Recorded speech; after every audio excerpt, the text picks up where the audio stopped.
ফটোশপে কাজ করতে গেলে বেশ কিছু টেকনিক আপনাকে জানতে হবে। সেই টেকনিকগুলো যদি আপনি জানেন তাহলে ফটোশপে অবশ্যই আপনি একজন দক্ষ অপারেটর হয়ে উঠতে পারবেন। এখানে যে ছবিটা দেখতে পাচ্ছেন এই ছবিটাকে ৫টি ধাপে আমি কাজ করে দেখাবো, যে কাজটি করলে ছবিটাকে আপনি প্রফেশনাল মানে ছবিতে আপনি রূপান্তরিত করতে পারবেন। এখানে যে প্রথম যে ছবিটা দেখতে পাচ্ছেন এই ছবিটা কিন্তু রেজুলেশনটা অনেকটাই কিন্তু কম রয়েছে দেখতে পাচ্ছেন। এখানে ছবিটা কিন্তু জুম করলে ফেটে যাচ্ছে। এই ছবিটাকে আমরা বিভিন্ন পন্থায় কিন্তু ছবিটাকে আমরা রেজুলেশন বাড়িয়ে থাকি। সেই ক্ষেত্রে আজকে অন্য একটি টেকনিক দেখাবো, যে টেকনিক আপনাকে শিখলে এআই বা অন্য কিছু আপনাকে ব্যবহার না করেও কিন্তু ছবিটাকে আপনি সুন্দর করে নিতে পারবেন। এখানে ছবিটা প্রথমে একটু ওপেন করে নেবেন। ওপেন করার পরে এখানে চলে যাবেন আপনি হেল্প দেখতে পাচ্ছেন। হেল্পে গিয়ে এখানে রিসাইজ ইমেজ দেখতে পাচ্ছেন, এটাকে একটি ক্লিক করে দিবেন। ক্লিক করে দিয়ে এখানে দুটি অপশন থাকে, এখানে প্রিন্ট অপশন রেখেই এটাকে আমি নেক্সটে একটি ক্লিক করে দিব। এখানে যা রয়েছে এখানে ডিফল্ট রেখে এখানে আবার একটি নেক্সট করে দিব। আমি নেক্সট করে দিই। এখানে দেখুন বেশ কিছু রেজুলেশন কিন্তু এখানে দেওয়া রয়েছে। আমি এখানে আদার্সে ক্লিক করে দিয়ে এটা রেজুলেশনটা আমি 300 বা 500 দিতে পারেন। আমি এখানে 300 দিয়ে এটাকে আমি নেক্সট করে দিব। নেক্সট করে দিয়ে এখানে দেখুন লো থেকে মিডিয়াম এবং কি হাই কোয়ালিটিতে লেয়ার ফাইল দেখতে পাচ্ছেন, এটাকে আমি হাই করে দিব। এখান থেকে এখানে দেখুন মিডল পয়েন্টে থাকা অবস্থায় এটার কেবি উঠে এসেছে 1874 কেবি, যেখানে চলে এসেছে। এটা যদি আমি এখন বাড়িয়ে দিই তাহলে দেখুন এটার রেজুলেশনটা কতটা পিক্সেল এবং কি সবকিছু এখান থেকে বেড়ে গিয়েছে। এটাকে আমি নেক্সটে একটি ক্লিক করে দেব। ক্লিক করে দিয়ে এখানে আমি ফিনিশ করে দেব। দেখুন এখন যদি ছবিটাকে আমি জুম করি তাহলে দেখুন এটা যত জুম করেন না কেন ছবিটা কিন্তু এখানে আর ফাটবে না। আগের যে ছবিটা ছিল সেটা জুম করলে দেখুন এখানে ছবিটা কিন্তু এখানে একটু ফেটে যাচ্ছে দেখতে পাচ্ছেন। এই পন্থায় আপনি ছবিটাকে আপনি রেজুলেশনটা বাইরে নিতে পারেন। এটি একটি ট্রিক্স যেগুলা আপনি নর্মাল ছবিকে হাই কোয়ালিটিতে কনভার্ট করে নিতে পারবেন। এখন ছবিটাকে আপনি সেভ করে নেব। সেভ করার জন্য control shift S button press করে দিয়ে আমি ডেস্কটপে একটি নাম দিয়ে দেব রিসাইজ উইজার্ড। এটা আমি সেভ করে দিলাম।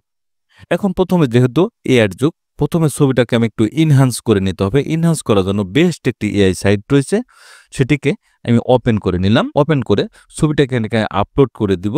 আপলোড করে এই যে সাইজটা ছবিটা আমি রেজলিউশনটা একটু বাড়িয়েছিলাম সেটাকে এখানে ওপেন করে দেব। এখানে একটু প্রসেসিং হবে। এখানে প্রসেসিং হয়ে গেছে। এখানে ডাউনলোড ইমেজ, এখানে ডাউনলোডে মাউস অ্যারো টানলে এখানে ডাউনলোড কারেন্ট ইমেজ, এটাকে ডাউনলোড করে নেব। আমি এখানে দেখুন ডাউনলোড হয়েছে, এটাকে আমি ফটোশপে ওপেন করে নিচ্ছি। এখানে কিছু মেসিং হয়েছে। এখানে কিন্তু নাকের যে নলকটা ছিল এটা কিন্তু রিমুভ হয়ে গেছে। এখন এটাকে আনার জন্য এই ছবিটাকে ধরে এই ছবিটার উপরে এনে ছেড়ে দেবো, যেটা আমি ইনহ্যান্স করেছিলাম। এই ছবিটাকে একটু ছোট বড় করে নেব। আমি এই সাইডের সাথে ছবিটা এভাবে মিলিয়ে নেব। মিলিয়ে নিলাম। এখন নলকটা চলে এসেছে, কিন্তু আগের ছবিটা কিন্তু ইনহ্যান্সটা নিচের লেয়ারে পড়ে গিয়েছে। এখন ইরেজার টুলে চলে যাব। এখান থেকে উপরের লেয়ারে সিলেক্ট করা অবস্থায় এখান থেকে এটাকে আমি এই ফেসটাকে একটু রিমুভ করে দিচ্ছি। উপরের লেয়ারে সিলেক্ট করা অবস্থায় এটাকে একটু রিমুভ করে দেন। রিমুভ করে দিয়ে নাকের যে নলকটা ছিল সেটা কিন্তু এখানে অ্যাডজাস্ট হয়ে যাবে, এবং কি এআই দিয়ে কাজ করলে এই ছবিটা কিন্তু নলকটা কিন্তু রিমুভ হয়ে যায়। সেক্ষেত্রে নলকটা এখানে সেট করে দিলাম। দুটি লেয়ার আমি এক করে নিচ্ছি কন্ট্রোল ই বাটন প্রেস করে দিয়ে।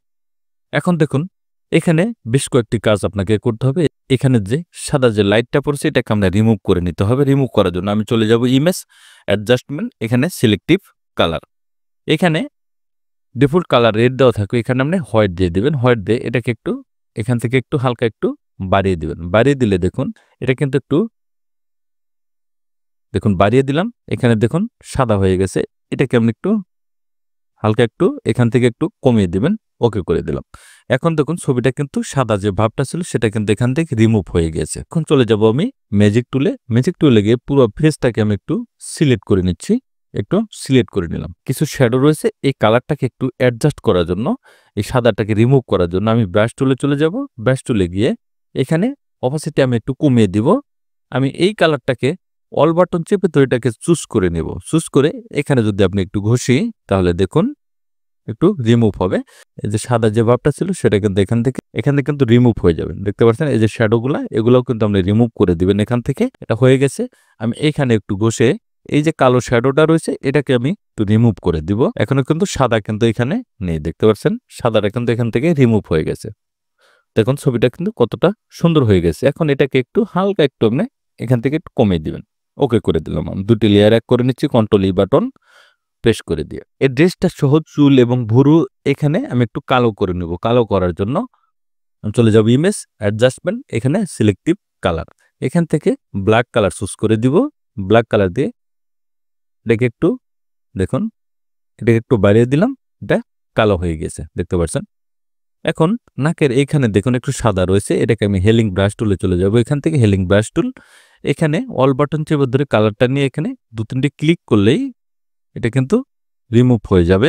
ছবিটা কিন্তু মোটামুটি একটি কাজ আপনি করে ফেলেছেন। এখন লিপটাকে একটু কালার করে নেব। কালার করার জন্য আমি চলে যাব এখানে পেন টুলে।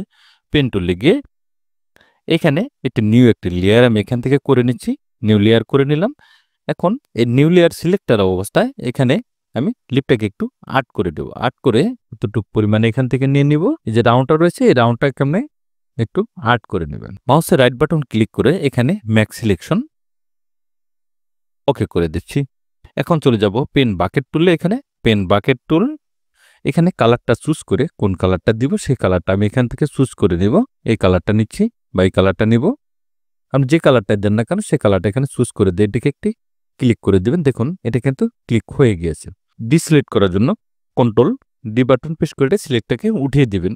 এখানে উপরে লেয়ারে সিলেক্ট থাকা অবস্থায় মাউসের রাইট বাটন ক্লিক করে এখানে দেখুন এখানে সফট লাইট রয়েছে, সফট লাইট করে দিবেন। এটা কিন্তু সফট লাইট হয়ে গিয়েছে।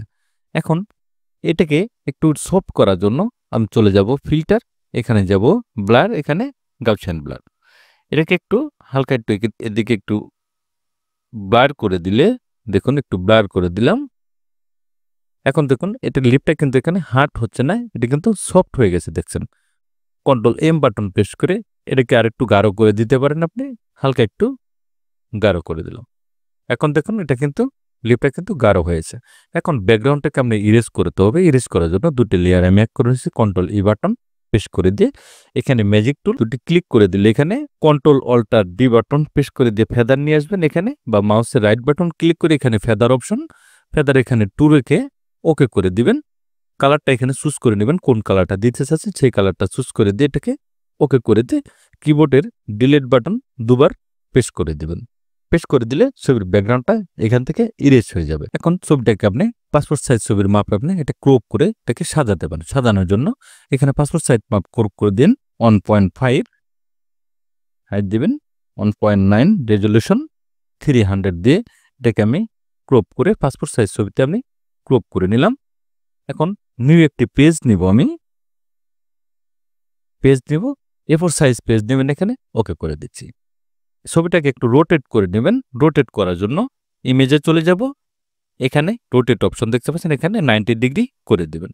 কন্ট্রোল এ বাটন প্রেস করে কন্ট্রোল সি, এখন কন্ট্রোল বি বাটন প্রেস করে এটাকে পেস্ট করে নিউ ট্যাবে ছেড়ে দেবেন। আপনি এখানে control alter shift button press করে এটাকে কপি করে নেবেন। কপি করে কন্ট্রোল এই দুটি লেয়ার এক করার জন্য কন্ট্রোল ই বাটন প্রেস করে এক করে নেবেন, এবং কি এখানে আরেকটি আপনি কপি এখানে করে দিয়ে সবটি লেয়ার এক করতে কন্ট্রোল ই বাটন প্রেস করে দিয়ে একটু এদিকে একটু নিচে নামিয়ে দিবেন, যাতে বর্ডারটা একটু নিচে থাকে, তাহলে প্রিন্ট করার সময় পেজটা বা ছবির যে সাইজটা থাকবে সেটা আর কাটবে না।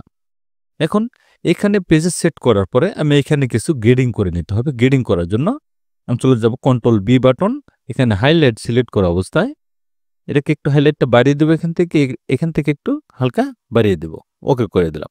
চলে যাব ইমেজ, অ্যাডজাস্টমেন্ট, এখানে ব্রাইটনেস এবং কন্ট্রাস্ট ক্লিক করে দিয়ে হালকা একটু এদিকে বাড়িয়ে দিবেন, এটা একটু এদিকে দিয়ে দিবেন যাতে ছবিটা একটু চকচকে হয়।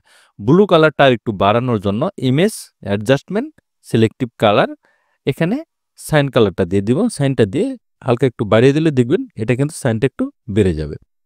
এভাবে আপনি প্রিন্ট করে নিতে পারেন। কন্ট্রোল পি, এখানে স্কেল অফ ফিট মিডিয়া এটা ক্লিক করে দিয়ে প্রিন্ট অপশন, কোন মডেলের প্রিন্টার প্রিন্ট করতে চাচ্ছেন সেটা এখানে সিলেক্ট করে নেবেন। এই প্রিন্টার সিলেক্ট করবো ইপসন L130, প্রপার্টিস ক্লিক করে দিয়ে এখানে ইপসন প্রিমিয়ার, এখানে আমরা প্লেন পেপার থাকতে পারে, এখানে ইপসন প্রিমিয়ার গ্লোসি, এখানে স্ট্যান্ডার্ড, এখানে হাই দিয়ে দিবেন। আর যদি বেশি হাই করতে চান সেক্ষেত্রে মোড সেটিং এ গিয়ে এখানে বেশি হাই করে দিলে এটা কিন্তু বেশি হাই হয়ে যাবে, তখন এটা হাই দিয়ে দিবেন। হাই দিয়ে কালার সিলেক্ট করে এটাকে আমি ওকে করে দিলে কিন্তু প্রিন্টটা হয়ে যাবে। একটি ক্লিক করে দিলাম, ছবিটা কিন্তু এখানে সাজানো হয়ে গেছে। আমি কিন্তু ছবিটা এখানে সাজাইনি। এরকম যদি অ্যাকশনস ফাইল তৈরি করতে চান সেক্ষেত্রে আমার চ্যানেলে ভিডিও রয়েছে, সেটা আই বাটনে দেওয়া থাকবে, সেই ভিডিওটা দেখে আপনি কাজটা শিখে নিতে পারেন। তাহলে দেখলেন ছবি একদম রিসাইজ ইমেজ থেকে ছবিটাকে কিভাবে হাই কোয়ালিটিতে কনভার্ট করতে পারবেন সেটা এখানে দেখিয়ে দিলাম। আমি ছবি দুটোকে ওপেন করে নিচ্ছি। আমার একটা অরিজিনাল ছবি ছিল, এটা আমার ছবিটা আমি কাজ করেছি। যখন আপনি নর্মাল প্রিন্টারে কাজ করবেন তখন কিন্তু আপনার ছবিটাকে কাজ করেই কিন্তু প্রিন্টটা করে নিতে হবে। এমনকি আপনি যদি ল্যাবে প্রিন্ট করেন তাহলে হালকা একটু কাজ করলে কিন্তু আপনি ছবিটাকে প্রিন্ট করতে, কারণ ল্যাব প্রিন্ট এবং নর্মাল যে প্রিন্টারগুলো এগুলোর কিন্তু অনেকটাই কিন্তু ডিফারেন্স থাকে, যেটা মান কিন্তু দুটার সমান না।